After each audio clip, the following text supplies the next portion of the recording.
It's the second segment of the conversation, and now we delve into a crucial topic that touches the heart of our environment, the Walk for Nature. The annual event is organized by the Lagos State Government in partnership with the Nigerian Conservation Foundation, which seeks to raise awareness about sustainable environmental practices and combat pressing issues like plastic pollution. And joining us here is the Director General, Nigerian Conservation Foundation, Dr. Joseph Onoja. You're welcome. Thank you very much. And also Engineer Olakunle Rotimi Akodu, Special Advisor to the Governor on the Environment here in Lagos. Thank you. Thanks for having me. You're welcome. Good morning. Walk for Nature. What is it? What is this initiative all about? And, can you tell me, Dr. Onoja, what inspired this initiative? All right, thank you very much for having me. And so the Walk for Nature, this is the 18th edition of the Walk for Nature. 18th edition, yes. It's been on for 18 years that we've been carrying out with the Lagos State Government. I'm ashamed. Yeah. and that's to create awareness. Okay. It's one of our flagship awareness program that we normally have yearly, and we look at topical issues about the environment so that we'll be able to create awareness so that people know what's happening to the environment and how we can play our part to keep the environment safe and to help the environment to take care of us. Okay, you talked about topical issues about the environment. What are these topical issues, and how do you now go about talking about it with the people of Lagos State? Okay, so so the way we make it is that we take the global theme for the year, which is taken from the World Environment Day that is normally celebrated every 5th of June. Okay. And the World Environment Day was established by United Nations Environment Program. So this year's theme, as every other year's theme, we normally have themes for each year, and looking at the different issues that are really pressing. Last year we looked at 2 years back to back, it surrounded plastic pollutions and how to deal with plastic pollutions and creating awareness about the effects of plastic pollution, especially single-use plastic in the environment. So this year is about land restoration, desertification, and drought resilience. This is the year of ecosystem the decade of ecosystem restoration. So this comes very nicely and fits into the middle of the decade, so that we'll be able to start having that conversation. So answering your question directly is that we take topical issues. Okay, so topical issues, and then we try to create awareness. So the walk is 3-kilometer walk, is a short walk, no doubt, but also kind of helps us to touch base with people. So I don't know, so there's something like this happening, not just, because sometimes it's not everybody that may read what is being written. So that kind of display will help people say, okay, so there's something like this happening, and it will raise people's curiosity to want to also study more. Okay, what's this all about? And then they go into it and also get informed and know how to play their part. Because as we take the walk, we also have different messages, different placards, different banners saying different messages that people can read. Motorists, as they are passing us, they are looking at it. The communities around, they are looking at it, and then everybody's the awareness is created. Okay. When is this event coming up? Is it open to the general public to join? And then what impact do you hope that this walk will achieve, especially on our environment? Engineer. Okay, thanks for having me once again. Well, this coming Saturday, the event will be holding. We'll be gathering at Onikon Stadium.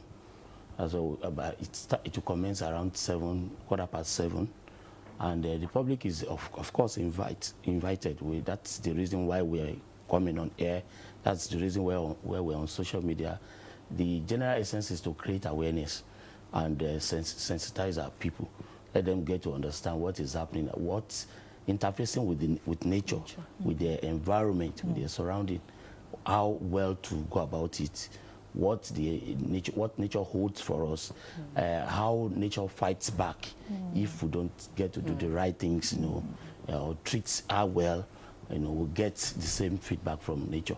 So it's more like garbage in, garbage out, and if we don't want that, the earlier we involve everyone in this whole exercise, the better for the for every one of us. So it's coming up next week, this coming Saturday, and as usual, it holds on every third Saturday of October. Every third Saturday of October. So it's coming up this coming Saturday at the stadium. Okay. By 7, 7:15 we commence. Okay, Doctor, there's something I usually say here, that if you take care of your environment, the environment will take care of you. Yeah. But in your experience, as a people, have we been kind to the environment? We have not been as kind as we should be. And that is why we are seeing some of the repercussions we are having. Because it's, there are some diseases that as humans we shouldn't be going through. But we are going through we are experiencing some of these diseases because we have tampered with the environment the way we shouldn't have tampered with them. I give a very classical example. You see, when people see owls and vultures around them, owls and vultures, I like giving those examples because these are some of the things that people, when they hear, for instance, the night, they hear owls on their roofs, they start kabashing and saying all sorts of things. That is absolute ignorance. Because if you know the environmental services that these birds do for us, for instance, the owls, they hunt snakes, they hunt rats. Yes, and these rats bring diseases to the environment. So when you remove the owls and the vultures from the environment, you have these things going around and spreading diseases. And the money that we are supposed to take use to take care of ourselves, we are spending on health care costs. An example again is vultures. We don't have vultures again. Growing up as younger people, I mean, the older people will know what I'm talking about. In abattoirs or when you're about to slaughter, you see a lot of vultures around. But before you, all of those are gone. And what happens is that because the process of decay normally introduces bacterium spores into the environment that will cause anthrax, botulism, tuberculosis, and so on. But because these vultures are no longer around to clean up the environment, after there's a carcass, rats and dogs go there and go and feed on those things. And they don't have the capacity to process these things. So they bring it wholesale to human population and infect humans. Yeah, exactly. Because vultures process it. Yeah, I read something about vultures recently. Exactly. They have acid. Exactly. In their stomach, they are able to digest it and all of that. And they don't pass it to human population. But all these ones, they bring it and then they infect human. And as I said, the money we're supposed to take care of ourselves, we are using it for healthcare costs. So you can see that because we don't take care of our environment, it fights back to us. And even in this year's theme of the Work for Nature, which is land restoration, let's look at our lands. Let's look at the amount of money we normally spend on some of the diseases, some of the physiological diseases that we are going through. The heat index is increasing because we've cut down our trees. Our environment is not as cool as it should be, and there are some stressors as well. In fact, there are some sicknesses that are actually psychosomatic that shouldn't really affect us, but because the environment is not healthy, little things stress us out. And that's the kind of thing that we are seeing, because the environment that should be there to absorb all of these excesses are no longer there. The environment is supposed to absorb excess pollution from the air. The environment is supposed to absorb excess heat, but all of these things are no longer there to do all of this. So as we give it, so that is how we are in a very big soup, let me put it, very big soup of a lot of mess that we take in. And eventually, it affects us mostly as humans, because as humans, we have the least capacity to live here on earth. Look at our skin, very bare. Unlike the birds or animals, when it rains, they just cover themselves, and after the rain, they shrug and they continue their life.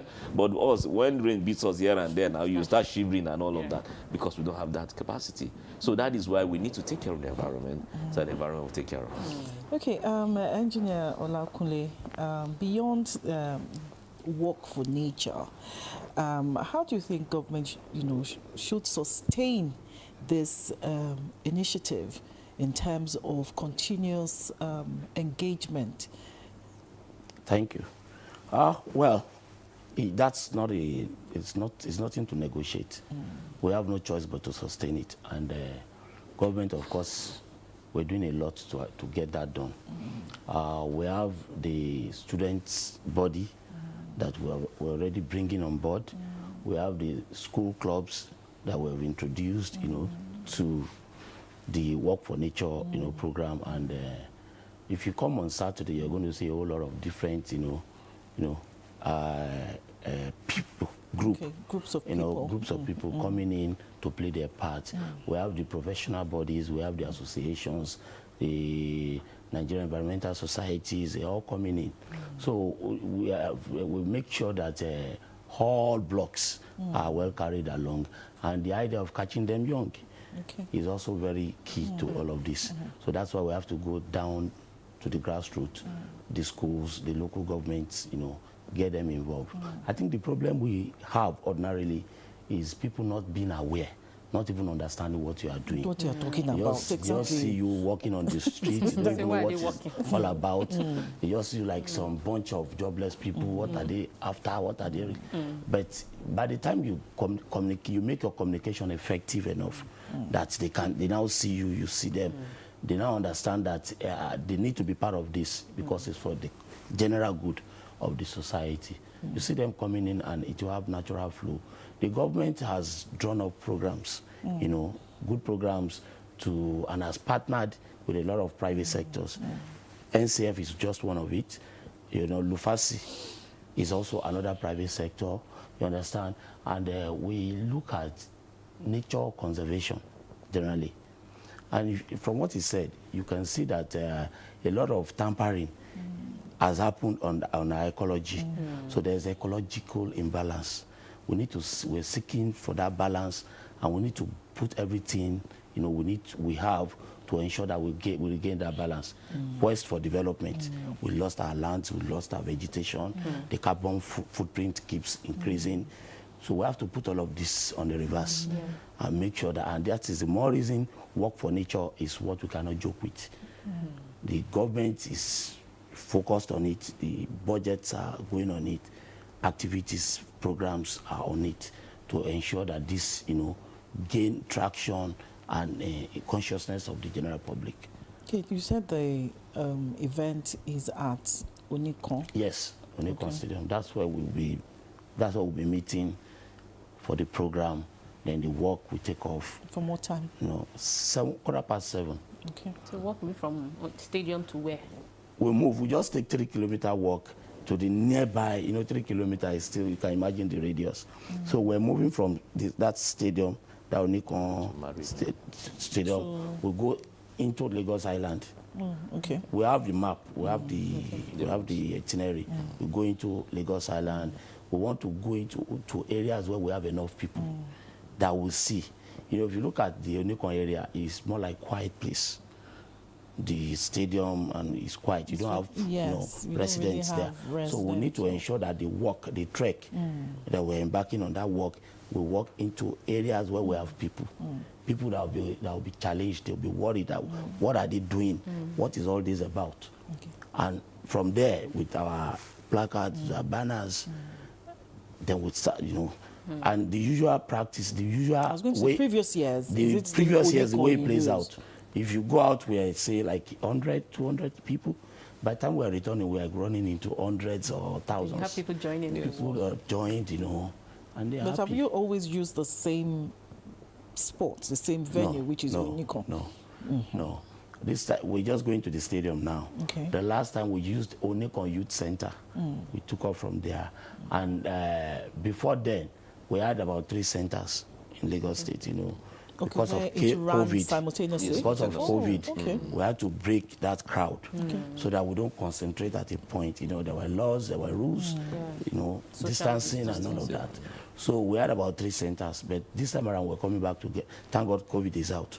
We're coming back together again, but we're using Onikon now.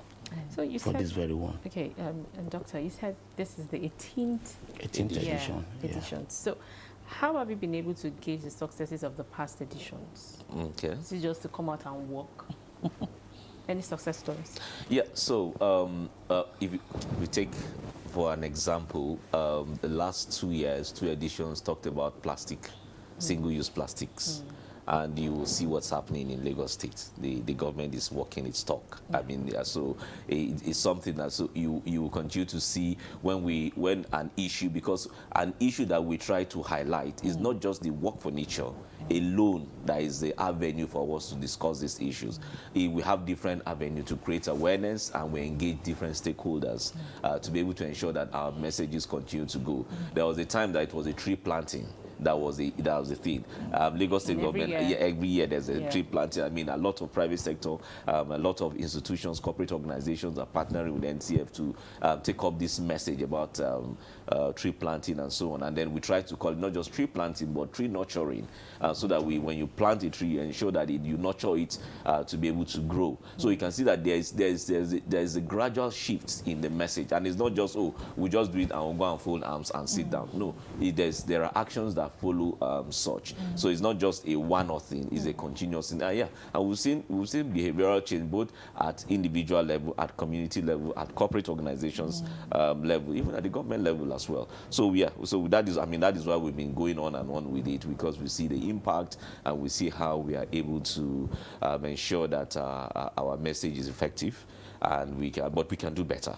There's no doubt about that. Yeah, we can do better. As he rightly mentioned, when we go about this work, people join us, and then this is created. The Lagos State is big. That's a small area. I mean, we can do much more, because we believe that each one telling another person will be able to convert the person as well. So that is just like a microcosm there, exactly, to be able to spread the environmental message. The gospel. Environmental gospel. Exactly. For nature. So just before we wrap up this segment, I'd like you, Engineer Olakunle, to leave a last word for Lagos residents. Thank you. Well, Lagos, like we all know, the population density is so high. Over 20 million. So high. Such a small space with huge population. So we're all contending with that, within that little space. I want to advise residents of Lagos to see Lagos as their own. Be prepared to take care of Lagos. Listen very well to the government. Government will not mislead us. Listen to the government, they will channel us accordingly. A lot of things are going wrong. People, land speculators, development, drive, wetlands being taken over, the mangrove, being cut off. Like he said, the natural belief, the cultural belief that when you see a vulture, you're saying evil. Are seeing demon. All of this, we have to go through a whole lot of mind renewal. These things are there to create balance in nature, and we should all embrace it, especially when government is coming out with policies and programs. Let us all embrace it, join it, try to understand it, and at the end of the day, internalize it and be part of the whole ecosystem. Try to understand the policies that governments are putting forth. Thank you so much, Dr. Joseph Onoja, Director General, Nigerian Conservation Foundation, and Engineer Olakunle Rotimi Akudu, Special Advisor to the Governor on the Environment. Did you learn to pronounce that name very well? All right, thank you so much for joining the conversation. The program continues after this. Stay with us. Thank you.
Let the conversation continue.